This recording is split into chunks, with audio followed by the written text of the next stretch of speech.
आज हम लोग पढ़ने वाले हैं रिफ्लेक्शन ऑफ लाइट का लीनियर मैग्निफिकेशन।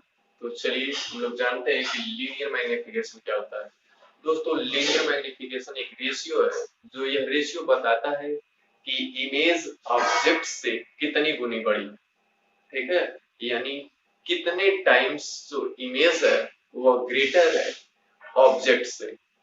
दोस्तों, इसको समझने के लिए सबसे बेटर तरीका है कि यह आप समझे कि सपोज कर लीजिए दो लड़के हैं ए व बी। ए की एज 30 ईयर है और बी की एज 10 ईयर है। तो आप इन दोनों में क्लियरली अगर समझे तो आप देख रहे हैं कि ए का जो एज है 30 ईयर और बी का एज है 10 ईयर। इसमें आप देख रहे होंगे कि ए बी से क्या है ग्रेटर है, लेकिन कितने गुना बड़ा है यानी कितने टाइम्स बड़ा है इधर जानने के लिए आप क्या करते हैं, ए बड़ा है तो ए में आप डिवाइड करते हैं। ए डिवाइडेड बाई बी 30/10, ये कैंसिल, यह हो जाएगा ए इक्वल टू 3 इंटू बी यानी इससे आप क्लियरली आप समझ सकते हैं कि जो ए की वैल्यू होगी यानी ए का एज जो होगा वो बी के कितने टाइम्स होगा, 3 टाइम्स। उसी प्रकार लीनियर जो मैग्निफिकेशन है वह यह बताता है कि इमेज उसके ऑब्जेक्ट के कितने टाइम्स है। इसीलिए यहाँ पर आप क्लियर करेंगे कि लीनियर मैग्निफिकेशन में कभी भी हाइट ऑफ इमेज में डिवाइड किया जाता है हाइट ऑफ ऑब्जेक्ट से, क्योंकि हमको यहाँ पर यह जानना है कि इमेज ऑब्जेक्ट से कितने गुना बड़ा है।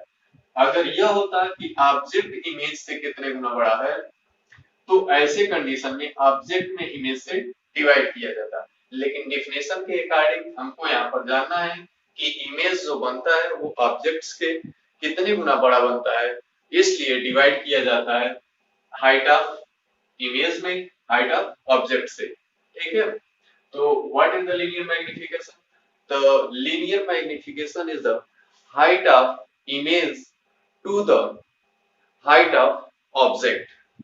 ठीक है, it is denoted by m। इसको किससे रिप्रेजेंट करते हैं, m से रिप्रेजेंट करते हैं। ओके फ्रेंड, तो ध्यान दीजिएगा यहाँ पर m इक्वल टू होगा height of image divided by height of object.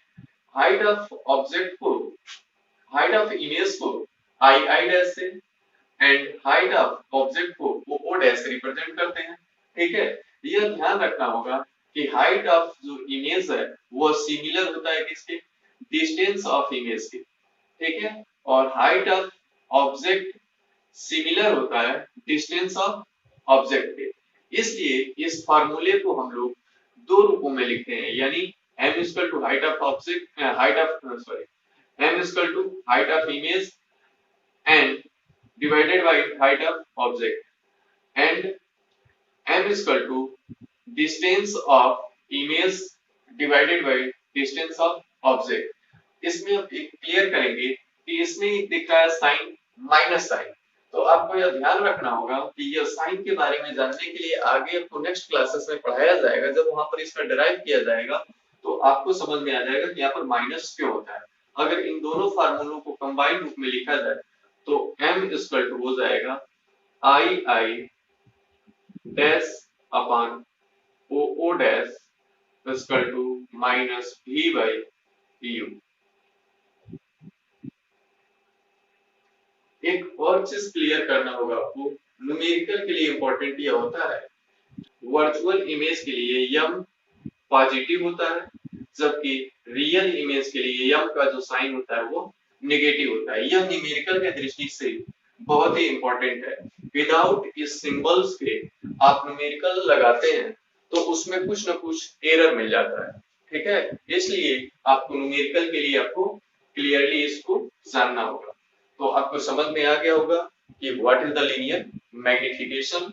तो लीनियर मैग्निफिकेशन आपको सिर्फ यह बताता है कि इमेज ऑब्जेक्ट के कितने टाइम्स है। ठीक है,